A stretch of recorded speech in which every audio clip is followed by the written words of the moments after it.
Eu sou o Thiago Vieira. Olá pessoal, eu sou o Jean Regina e você está aqui no canal Direito Religioso. Aquele canal que fala mais de impostos do que qualquer outra coisa.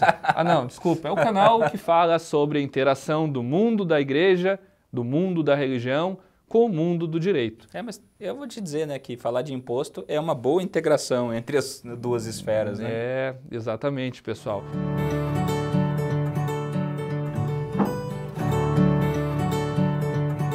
E hoje nós queremos falar um pouquinho, fizeram essas perguntas para nós no privado, se a igreja paga o IPTU na condição de locatária e se a igreja paga IPTU na condição de locadora. Então, está aí na playlist Igreja e Impostos, que vai ser uma lista interminável de vídeos em que nós vamos falar.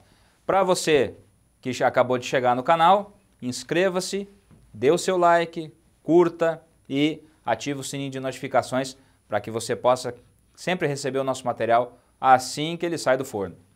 Sempre tem um certo preconceito quando a gente fala de igreja, de imposto, de igreja não pagar imposto. De certa forma, isso tem um precedente histórico. Vamos lembrar da Igreja Católica, do Óbolo de São Pedro, da necessidade dos coletores de coletarem essas taxas por toda a Europa. Fica um pouco desse resquício histórico. Mas não é por causa disso que a gente vai dizer agora que a igreja tem que pagar impostos.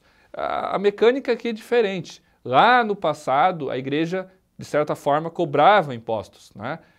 Bom, então se a igreja cobrava impostos, eu estou aqui fazendo uma redução, um reducionismo teórico. A igreja cobrava impostos, então agora a igreja tem que pagar impostos.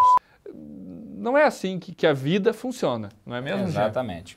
E a gente tem falado já aqui no canal, e vocês devem certamente ter visto em outros meios de comunicação, sobre a importância que a igreja tem na construção da civilização como um todo.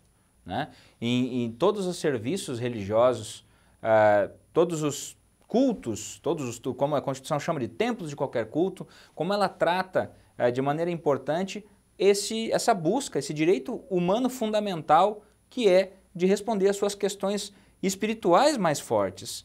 E isso só pode florescer numa sociedade num ambiente de liberdade religiosa.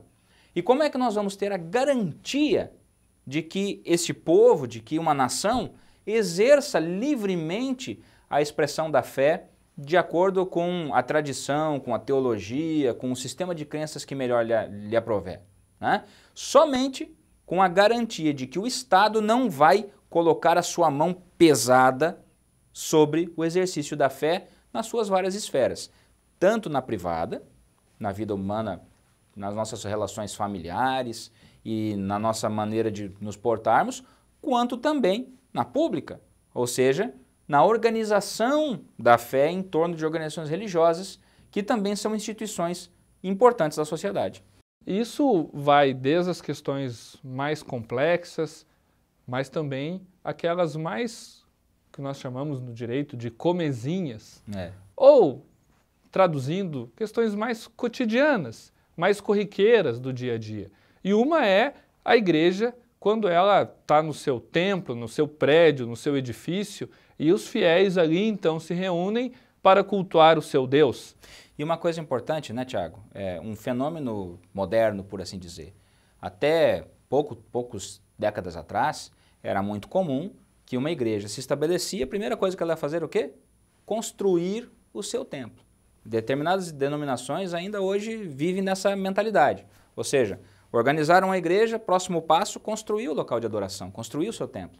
Mas, especialmente nas igrejas evangélicas, e no Brasil nós vemos muito isso, o crescimento das igrejas, de maneira exponencial, também tem levado a um fenômeno muito recorrente, que é o aluguel de salões, o aluguel de teatros, de salões dos mais variados, de depósitos, de áreas que são transformadas em um templo. E aí, quando determinado grupo de fiéis aluga um templo, um prédio para ser seu templo, e ali eles realizam seus cultos, ali o fenômeno religioso acontece. tem que pagar IPTU? Essa igreja, na qualidade de locatária, ela paga o IPTU ou ela é imune? O que você acha? Bom, nós não estamos brincando de você decide, mas eu acho que não tem que pagar, né, Tiago? Agora, de qualquer forma, a igreja desorganizada, sem CNPJ, será que se eu alugar a igreja no CPF do pastor, será que aí eu consigo também a imunidade facinho? Você não vai conseguir a imunidade. Por quê? Porque a igreja, como nós já falamos em alguns vídeos, a igreja precisa estar identificada na comunidade política. Como é que a igreja é identificada na comunidade política? Através do seu CNPJ, que é o Cadastro Nacional das Pessoas Jurídicas, que nós vamos falar um pouquinho disso em outro vídeo. Mas como é que a igreja tem o CNPJ? Quando ela tem um estatuto social, e esse estatuto social tem que estar registrado. A igreja com o estatuto social, com o CNPJ, vai conseguir ser uma locatária, porque senão ela não consegue constar no contrato, ela não consegue configurar no contrato de aluguel. E se tiver a pessoa do pastor, já dificulta a gente conseguir obter a imunidade. Por mais que também é possível, mas aí já é uma discussão mais complexa, mais longa. Então o importante é que a igreja conste no contrato de aluguel e esteja previsto nesse contrato de aluguel que essa locação é para a realização de cultos, para a realização do fenômeno religioso. Se o fenômeno religioso acontece ali, ele não entra no fato gerador da regra matriz do imposto, da hipótese tributária. Ou seja, se ali acontece o fenômeno religioso, é vedado ao Estado, à União e também ao município instituir impostos. Logo, existe uma limitação da Constituição. E assim, a igreja, enquanto locatária, também não vai pagar o IPTU. Mas existem algumas igrejas que cresceram e investem em imóveis. Por que elas investem em imóveis? Para tomar o dinheiro deste aluguel e investir em missões. Nesse caso, a igreja é locadora e muitas vezes a igreja aluga um determinado imóvel e naquele imóvel se vende salsichas. E aí, é imune, Jean? Bom, no primeiro grau tem bastante controvérsia. Muitos juízes de primeiro grau, ou seja, os juízes naturais da causa, que são os primeiros conhecedores do processo, como eles podem julgar de acordo com a sua convicção pessoal, a Constituição também diz isso, ele vai lá, diz por quê e julga, inclusive pode julgar contrário à lei, né? Nesse ambiente nós temos liberdade um pouco no Brasil ainda, né? Então muitos deles, pela sua convicção pessoal...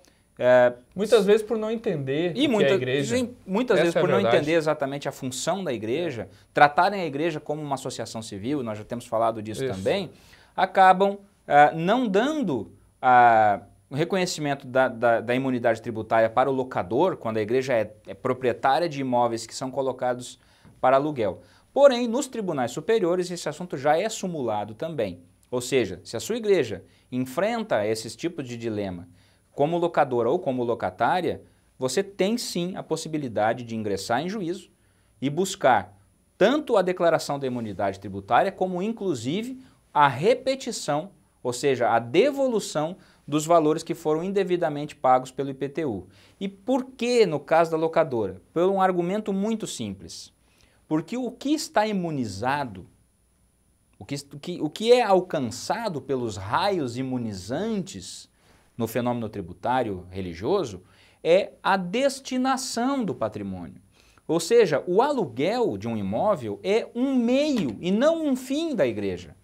O que ela vai fazer com o dinheiro é integralmente colocar e aplicar no seu objeto social. Ou seja, é o dinheiro do aluguel de imóveis que vai sustentar missionários, é o dinheiro do aluguel dos imóveis que vai sustentar pastores de congregações que são subsidiadas, de igrejas que estão sendo plantadas.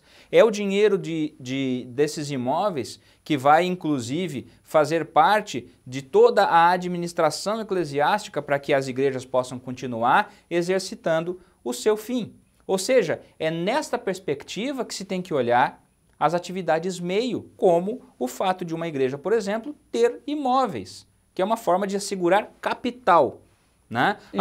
E esse capital para que ela possa investir na obra. Exatamente. Então é essa pergunta que tem que ser feita e é essa a constatação que tem que ser feita quando da busca da imunidade, no caso do locador. Sobre esse tema, direito religioso, nós escrevemos, está lá na página 441, vai até a página 445.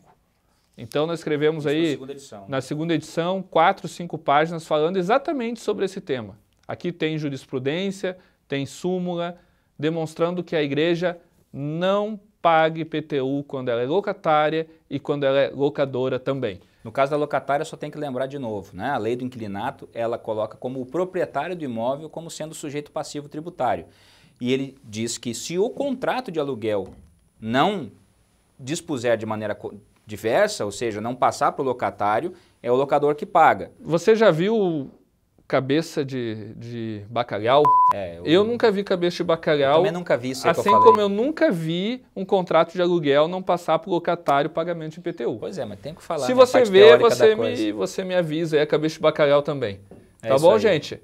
Valeu, clica aí dá o link, dá o like. Dá o link não, dá o like. Dá o link também, compartilha o link, faz um share. Isso aí. Aí com a galera, se inscreva no canal. E muito obrigado. Gente, esse vídeo aí é aquele para bombar mesmo, tá? E para bombar tanto que é o seguinte, se nós chegarmos vamos começar a colocar metas bem ousadas para esse nosso canal. 100 mil visualizações. Não, 100 mil visualizações tá de sacanagem. 5 mil. Com 5 mil visualizações neste vídeo, é só hoje, hein? Preço de feira.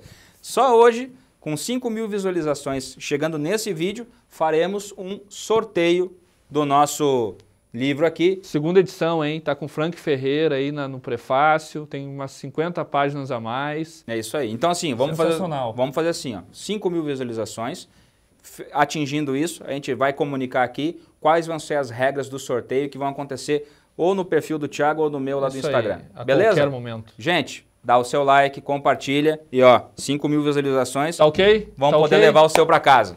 Até a Valeu, próxima. Tchau, tchau.